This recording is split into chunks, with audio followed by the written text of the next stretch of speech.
ভিডিওটা উপর টান দিন না। আমি এই ভিডিওটা দেখার পরে আমি আর সহ্য করতে পারি নাই। মানুষ এত বড় নিমুখারাম হারামি কিভাবে হইতে পারে?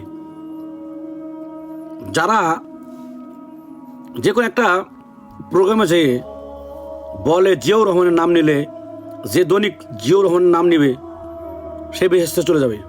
জিয়াউর রহমানের নাম নিলে প্রতিদিন বেহেশত নিশ্চিত। আমি বিশ্বাস আউযুবিল্লাহি মিন যালিকা আস্তাগফিরুল্লাহ।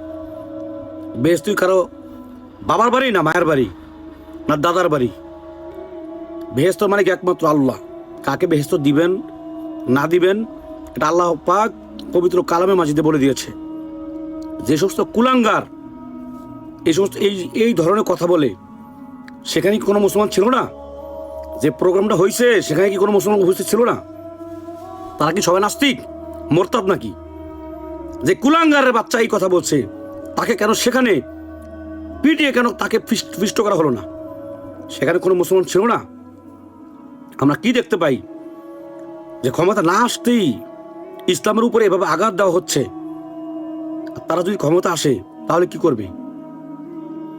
অতএব আমি দেশ প্রিয়, ইসলাম প্রিয় মানুষদেরকে বলবো, আমরা ইসলামকে ক্ষমতায় আনি। আমরা বারবার কখনো আওয়ামী লীগ, কখনো বিএনপি, কখনো জাতীয় পার্টি, এদেরকে আমরা দেখেছি। এরা আমাদেরকে কি দিয়েছে? ক্ষমতা আসা লাগে ইসলামের বিরুদ্ধে কথা বলবো না, এই সমস্ত এগুলা বলে আহ্বান করে আশা দেখিয়ে আসার পরেই তারা কি করছে? ইসলামের বিরুদ্ধে আইন করছে, ইসলাম বিরুদ্ধে কথা বলছে, আমরা দেখেছি। আর এরা তো ক্ষমতা আসার আগেই ইসলামের বিরুদ্ধে কথা শুরু করেছে।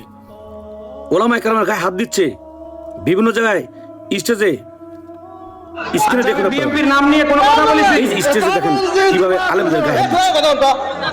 আপনি কাকে আপনি কি বলছেন? আমি কি বিএনপির কথা বলেছি? আপনি কথা বলেন, বলেন বলেন কথা দেখেছেন তো? এরপরে কুফরি কথা বলছে। আশা করি যারা জ্ঞান আছে তারা জ্ঞান অনুযায়ী কাজ করবেন, ইসলামের পক্ষে ভোট দিবেন। আর এই সমস্ত কুলাঙ্গারদেরকে যেখানে পাবেন সেখানেই মেরে হাত পা ভেঙে, তাহলে এদের শিক্ষা হবে। কোনো মুসলমান এগুলো শোনার পরে মাথা ঠিক থাকতে পারে না। আমি যখন দেখেছি ভিডিওটা না করে পারি নাই, এই জন্য বেশি বেশি শেয়ার করে দিবেন, বেশি থেকে বেশি শেয়ার করবেন, কমেন্ট করবেন, যাতে আল্লাহর বান্দারা দেখতে পারে। এই বলে শেষ করছি। আল্লাহ পাক এদেরকে হেদায়েত নসিব করুক। যারা ইসলাম বিরোধী এদেরকে আল্লাহ তাআলা হেদায়েত নসিব করুক।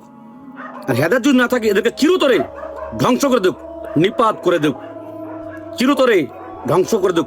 এই বলে শেষ করছি। আসসালামু আলাইকুম ওয়া রাহমাতুল্লাহি ওয়া বারাকাতুহু।